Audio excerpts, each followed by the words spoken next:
Bueno, ya estamos en Latinoamérica y hay una parte importante del pensamiento y de la acción intelectual de Ignacio Ramonet que tiene que ver con nuestra América. Una conexión desde muy temprana edad, lo sé, con Fidel Castro, gallego como tú, gallego como tus padres, y primera figura irruptiva de cambios descoloniales, de reivindicaciones sociales, a nivel de las izquierdas en lengua castellana, primero que todo, pero evidentemente con un impacto mundial, sobre todo por la ascendencia que además tuvo junto a Fidel Castro en las luchas descoloniales en África. Quienes tuvimos la oportunidad de estar sentados con Fidel en esa silla en su casa con su mono azul, nos damos cuenta que frente a nosotros había un gran intelectual. Yo siempre recuerdo esa larga conversación como una conversación con una especie de tepuy venezolano, de tepuy de gran roca milenaria, ¿no? Tú tuviste la grandísima oportunidad, primero de entrevistarlo por más de 100 horas, pero además de ser su amigo,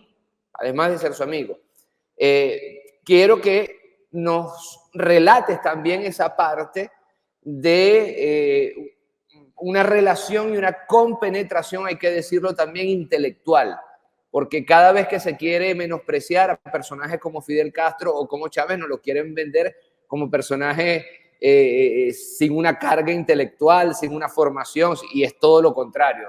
Quienes los conocimos sabemos la envergadura intelectual y además la curiosidad intelectual de estos personajes. Entonces, comencemos por favor con esa experiencia ya desde muchacho, desde Ignacio muchacho, a través de la tradición gallega. Tengo entendido que era el barbero, el peluquero de tu papá que quedaba frente al atelier de tu papá que era sastre.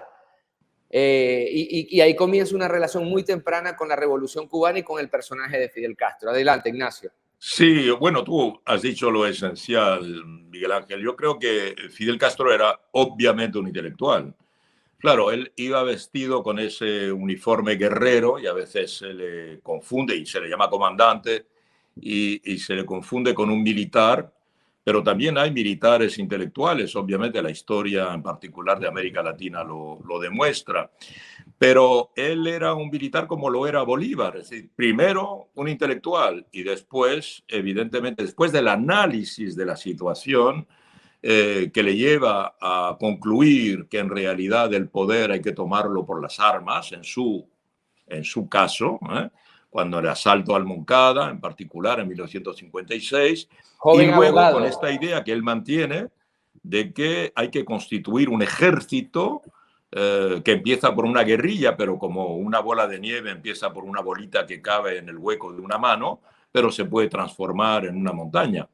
Entonces, si él tiene esta tesis, pero es ante todo un intelectual, es un analista, es un hombre que ha estudiado ciencias jurídicas, que tiene un análisis muy claro de cuál es la situación, un análisis intelectual de lo que es la situación en Cuba, y lo demuestra en su célebre alegato La historia me absolverá, ¿verdad? Donde hace un análisis, pero con un de quirúrgico, ¿verdad? De lo que era sociológicamente, económicamente, políticamente, la situación social de Cuba, como lo podía haber hecho el mejor de los sociólogos, y con unas conclusiones políticas.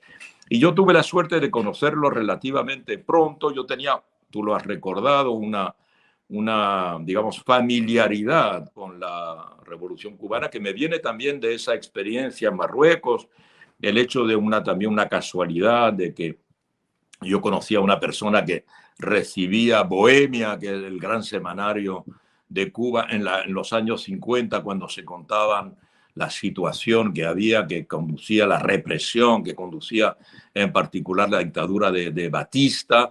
Y claro, yo solo podía tener relación con eso porque mis padres me contaban lo que lo que había sido la represión franquista, lo que aún era la represión franquista, y en ese momento se estaba viviendo en Cuba lo que era la represión de Batista. Bohemia, que era un semanal a la vez cultural, político relativamente liberal, relativamente progresista, ¿verdad? Entonces, muy pronto, cuando tuve la ocasión de ir a Cuba, tuve la ocasión también y la fortuna de tener muy buenos amigos, grandes intelectuales cubanos, en particular mi amigo Alfredo Guevara, luego conocí muy bien a Alejo Carpentier y muy pronto tuve acceso a Fidel Castro, que se interesó mucho, tuvimos buenas conversaciones. En aquel momento, evidentemente, yo era sobre todo un analista de la comunicación y Fidel se interesó mucho por un libro mío que se llama Propagandas Silenciosas. Y bueno, me invitó a dar una conferencia en el Carlos Marx, tú sabes que es la sala de mayor capacidad que hay en La Habana, y él estaba a mi lado cuando hicimos eso, y luego distribuyó ese libro que sencillamente es un análisis de los relatos de gran audiencia, cuál es el mensaje oculto que tienen los relatos de gran audiencia, que pueden ser, bueno, los clips musicales o que pueden ser los clips de publicidad o que pueden ser las películas cómicas o los western italianos o este tipo de gran audiencia. Yo había desarrollado eso además en un seminario en Caracas en la época, en el CELAC, que me Sí, habían claro. invitado y se había hecho ya una edición en Caracas en los años 80. Pero entonces ese contacto con Fidel, por consiguiente, yo lo tenía y cada vez que venía él tuvo la gentileza, la bondad de interesarse y le interesaba conversar conmigo. Y he tenido, bueno, muchas ocasiones de cenar con él, me invitaba a cenar, a conversar, a acompañarlo. Y siempre pude, y lo he dicho mil veces, siempre pude apreciar la extraordinaria honestidad intelectual de Fidel, la extraordinaria honestidad. Y también, contrariamente a lo que dice la gente, y tú lo has podido también verificar, porque se dice que Fidel hablaba y hablaba y hablaba, pero Fidel era un hombre que escuchaba mucho y que leía mucho. Y en particular, bueno, varios de mis libros los leyó de inmediato, yo se los daba y los había leído al día siguiente, pues no eran tampoco libros muy largos, ¿no? Pero los había leído, tenía la gentileza de leerlos, los conversábamos, los discutíamos, a veces estaba Gabo con nosotros. Eso te iba a decir, decía Gabriel García Márquez que uno de sus correctores más acuciosos era Fidel Castro, que él le podía dar una novela de 400 páginas después de una tertulia en la madrugada y a las 7 ya la tenía con correcciones históricas de un personaje que había muerto 2 veces. No conocía la anécdota, pero no me extraña, porque un lector muy puntiagudo, muy fino, evidentemente, Fidel, y además un gran lector, un hombre que estaba siempre con varios libros, siempre leyendo también una cosa que muchos dirigentes políticos no hacen, es que Fidel leía novelas. No solo leía estudios, leía ensayos, leía documentos, leía la prensa, etcétera, pero leía novelas, leía Sí. novelas. Y solo leyendo novelas se puede tener una idea del estilo, se puede Claro, tener un poco de imaginación claro. que se necesita. Y Fidel era un gran creador, yo siempre lo he dicho, es un creador. En política hay creadores, como las hay en la pintura o en la música. Claro. Y Fidel y Chávez tienen esas dos características, que son esa característica común, quiero decir, que los dos, ambos son creadores, creadores de algo nuevo que no ha existido antes, hasta en los términos, en las palabras, la manera en que inventan cosas. Chávez todos sabemos que era un enamorado del léxico, de la palabra, muy precisa, era muy goloso de las palabras, le gustaba saborearlas, ¿verdad? Y era también un lector. Chávez tenía varios libros en lectura en permanencia, que podían ser varios ensayos, que podía ser una novela y varios ensayos. Era un lector voraz, porque Chávez era el resultado de sus lecturas. En gran parte era un autodidacta, un hombre muy formado, Sí. ¿no? Que ha hecho la academia militar, ha hecho una tesis en la universidad, pero en gran parte como nosotros, Miguel Ángel, como nosotros. Es decir, hemos complementado nuestros estudios con lo que hemos leído. No nos hemos Correcto. limitado a decir voy a tener este diploma y con eso basta. No, porque con eso no se hace nada.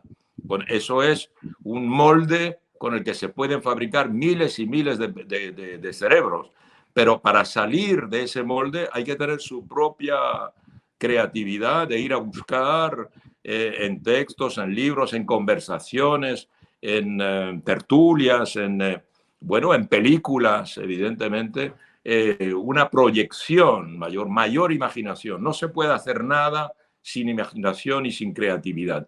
Y Fidel y Chávez eran dos inmensos creadores políticos.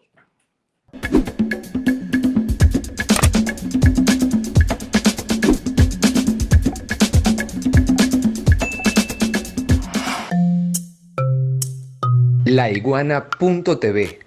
La verdad hecha tendencia.